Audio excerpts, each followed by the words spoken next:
180 graus.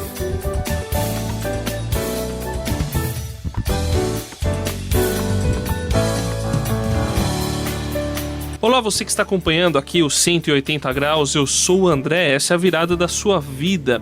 E eu ouvi esses dias uma frase interessante: não importa quem esteja no poder, o que as pessoas querem é viver em paz, criar seus filhos em paz. Não tem muito ideologia, tal, não. O que é se tá vindo em paz, se tá tendo que comer, se tá tranquilo, tá bom. Parece que esse é o desejo da maioria das pessoas, não é verdade, Suzy? Parece que é sim, André. E olha, esse desejo é tão inerente, tão forte nas pessoas, que até uma pessoa que não tem nada a ver com nada, né? Ele fez uma música falando do Imagine, né? John Lennon, né? John Lennon. E ele fala, né? Como seria, né? Se fosse assim, se tivesse paz.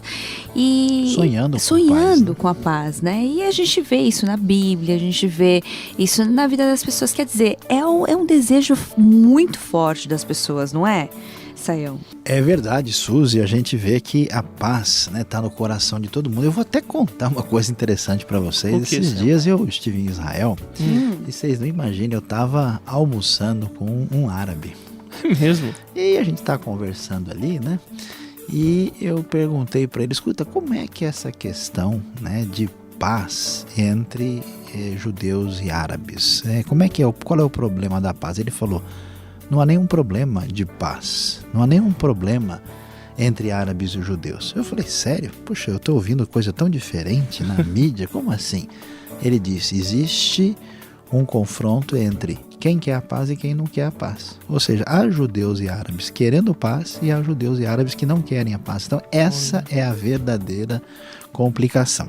Falando nisso, é bom a gente saber que, assim como a gente vê no sonho, né, que o John Lennon cantou, a gente vê no coração de tantos povos, existem pessoas que decidem fazer a sua parte. Quer dizer, deixam de sonhar e vão lá, colocam a mão na massa. Exatamente, acordam e começam a se mexer.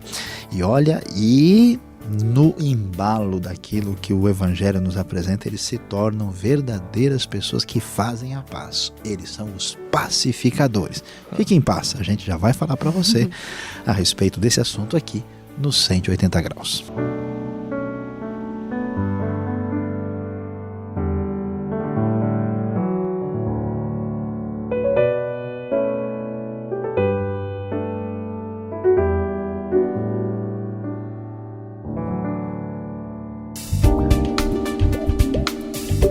Quem passa pela virada de 180 graus tem que fazer a diferença. Conheça uma pessoa que trabalhou pela paz de sua nação.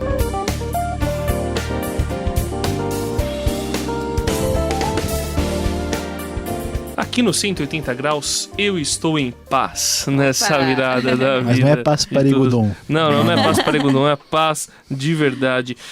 E a gente vê aí os grandes conflitos que acontecem no mundo, essas guerras, né? O pessoal, até esses confrontos pequenos, né? Que acontecem em grandes cidades, que praticamente todo mundo tem as suas razões. Se você ouvir um lado, você vai achar que aquele lado tem a razão. Depois você vai ouvir o outro, você vai achar que aquele lado tem a razão. Então, quer dizer, cada um tem a sua razão para poder fazer um conflito armado, né? Uns querem defender as suas terras, outros querem mais comida, simplesmente. Outros querem defender a sua comida, não quer que os outros peguem, né? Outros querem defender seu país, outros querem a paz, por isso fazem a guerra, né, Sam? Quer dizer, cada um tem a sua razão e se a gente for falar, cada um vai dar um bom motivo para pegar em armas. Será que é assim, Sayão?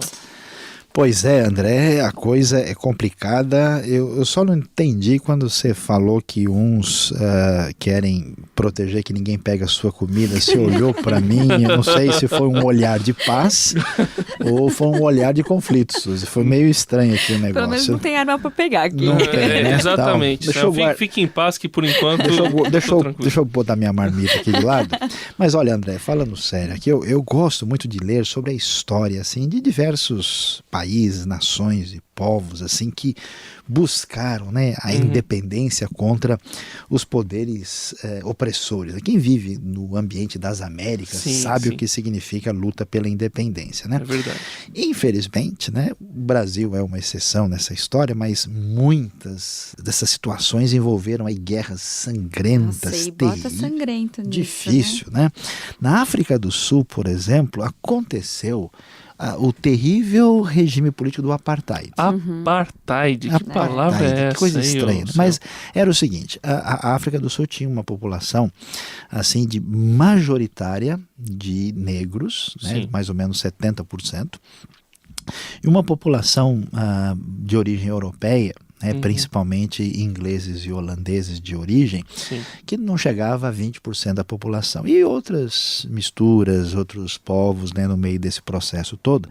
Apesar de ser essa minoria, havia uma legislação que privilegiava os brancos e o regime era oficialmente racista. Então, quem não fosse branco não podia ter acesso a diversos lugares, era proibido de fazer isso, escola para branco, escola para negro. Não podia nem votar, né? Não podia, era uma coisa assim, oficialmente racista. E aí o que acontece? Nesse regime de opressão, surgiram situações terríveis, surgiram grupos que realmente pegaram em armas para lutar contra isso, e aí a pouca paz que tinha ficou ameaçada. Suzy, foi um negócio complicado a história do apartheid na África do Sul. Foi demais, né? Foi tão complicado, eu até lembro hoje, assim, quando eu estudei sobre isso, eu achei assim, um absurdo, né? Mas assim, uma realidade tão difícil de né? Até acreditar que existia, complicado, né? E acho que no meio disso, a gente não pode se esquecer de uma figura muito importante, que é o Nelson Mandela. Eu lembro da história dele. Aliás, a história dele é uma coisa muito interessante, porque ele era de um grupo terrorista, né? Ele era uma pessoa que acreditava na luta armada, por exemplo. E numa dessas lutas que aconteceu, ele acabou sendo preso, não é, Sayão? Você conhece melhor a história, você pode contar pra gente? É verdade, Suzy. Ele teve um certo envolvimento com um grupo que acreditava assim na liberdade aí pela força, e ele se envolveu de tal forma que o regime repressor, né, o André certamente acompanhou também, ele ficou preso, e a prisão dele acabou tendo repercussão internacional, né? Teve todo assim até mesmo uma espécie de situação em que a África do Sul sofreu diversas restrições internacionais, e ele se tornou protagonista desse processo. Enquanto ele ficou preso, as coisas foram mudando, porque ele, vamos dizer, se tornou um líder cada vez mais influente em função do seu desejo de libertar o seu povo e do que estava acontecendo. Quando ele foi libertado, depois, né, o regime finalmente, sob pressão internacional, caiu, e olha, ele acabou disputando as eleições para presidente da África do Sul. Sério? É impressionante, é muito né? Legal, alguém que passou maior parte da vida aí na prisão até aquele momento. E olha só que coisa interessante. Eu não vou nem contar, vou só começar. O homem foi eleito presidente depois de tanto tempo na prisão. Que impressionante. Que coisa, né? impressionante. 180 graus, a virada da sua vida. Pois é, ficamos no suspense dos 180 graus. Um homem, Nelson Mandela, que era terrorista, participava de um grupo armado, foi preso, depois foi solto, se tornou presidente da África do Sul. E aí, como é que ia ficar, hein, Sayão? Eu assisti um filme chamado Invictus, que fala sobre a vida do Nelson Mandela, a relação dele com o time de rugby da África do Sul. E o rugby, que é muito popular lá, exato, né? É muito popular lá entre os brancos. Exatamente. É o esporte dos brancos da África do Sul, né? E aí, o que acontece? Como era o esporte dos brancos, os negros detestavam o rugby. Aí, quando o Nelson Mandela se tornou presidente, e isso no filme mostra uma cena muito interessante, os negros que agora tomam conta uma espécie de comitê olímpico da África do Sul, né, que cuidava dos esportes na África do Sul. E aí esse comitê começa a decidir que quer acabar com o rugby no país, quer proibir e quer cortar a verba do time de rugby, que ia disputar a Copa do Mundo. E era um excelente time. Exatamente, era um excelente time. na época um pouco desacreditado, mas aí o Nelson Mandela entra lá na sala, Sayão, e olha que atitude surpreendente. Ele diz: a gente vai apoiar o time de rugby. Parece que a cabeça dele mudou, não é? Mudou, André, e mudou na direção certa. Porque Mandela, Suzy, teve contato com o pensamento do reino. Ele se ligou, né? Ele era muito próximo do Desmond Tutu, né? Que era um bispo, né? Que trazia claramente influências da mensagem de Jesus para ele. Sim. E Mandela, diferente do que muita gente queria, porque o pessoal falou o seguinte: olha, nós passamos... Agora que a gente está no poder, vamos se vingar, né? Passamos tanto tempo sendo, né, prejudicado. A gente apanhou da polícia, a gente não tinha direito, a gente estava aqui debaixo da restrição. Agora que a gente subiu, esses caras vão ver o que é bom. Agora é a nossa vez de devolver com juros e correções monetárias. Impressionante como é que o Mandela trabalhou com um projeto de pacificação. Nada de devolver na mesma moeda, nada de caminhar na direção da vingança. Ele trabalhou na direção da anistia e, de fato, abriu, Suzy, um caminho novo para a África do Sul moderna, o caminho da pacificação. Que impressionante, né? Alguém ser um agente nesse processo de paz. E ainda mais alguém que passou por um processo tão difícil, ficou preso tanto tempo, né? Por tentar buscar essa paz e pessoas que impediram que a paz acontecesse. E ele vai lá e, em vez de dar o troco na mesma moeda, vai lá e ajuda a fazer essa paz a acontecer, né? Isso me faz lembrar um versículo da Bíblia, gente. Na Bíblia tem tanta coisa que Deus fala sobre a paz, né? Então eu lembrei assim que Jesus fala que a paz que ele dá é uma paz diferente do mundo, né? Que o mundo pode dar, não é? Que ninguém nem entende muitas vezes. É verdade. Então, é muito interessante. Mas em Mateus 5:9, olha só, ele fala que bem-aventurados, felizes são os pacificadores, pois serão chamados filhos de Deus.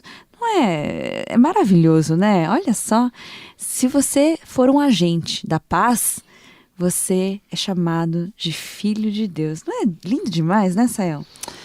Suzy, você tem razão. Esse texto diz tudo sobre a proposta de Jesus. E a verdade, a realidade, André, a verdade, Suzy, é que não há como melhorar o mundo sem caminhar pelos princípios de Jesus. Que em vez, né, de resolver a coisa na força, no braço, na vingança, vai em outra direção. Os princípios de Jesus envolvem abrir mão do direito próprio para beneficiar o próximo. Que Deus nos abençoe na mesma direção. Bem-aventurados os pacificadores, pois eles serão chamados filhos de Deus. Mateus capítulo 5, versículo 9.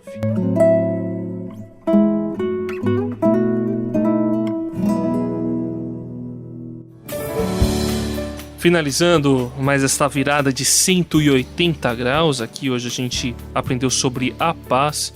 Você deve olhar para essas guerras e conflitos e dizer: puxa, esse pessoal podia fazer a paz. Comece lutando pela paz você, no seu ambiente de trabalho, na sua família, aonde quer que você esteja, na sua escola, na sua faculdade. Se você começar lutando pela paz, você vai fazer uma grande diferença. Comece pelas suas atitudes, que sejam atitudes de paz. Eu sou a Suzy aqui no 180 graus e olha só, armas ou a gente tentar fazer justiça com as próprias mãos, a gente ficar indignado e a gente tentar lutar contra, né, assim, com a força, isso não vale de nada. Jesus já mostrou isso, Deus tem mostrado isso pra gente, que o que vale é a gente ser agente de paz. Então vamos começar comigo, com você, vamos ser agentes de paz. Esse foi o 180 graus de hoje. Quem se despede aqui é Luiz Sayão. Hoje aprendemos um pouquinho mais sobre paz e eu espero que tenha ficado muito clara a lição. Na hora que a coisa ficar feia, quando começar a confusão, lembre-se, faça sempre opção pela pacificação.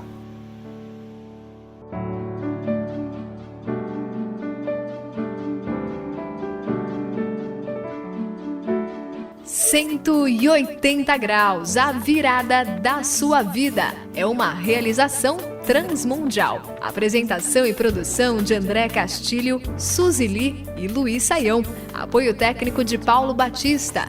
Coordenação de André Castilho. Supervisão Samuel Matos. Direção-geral José Carlos dos Santos.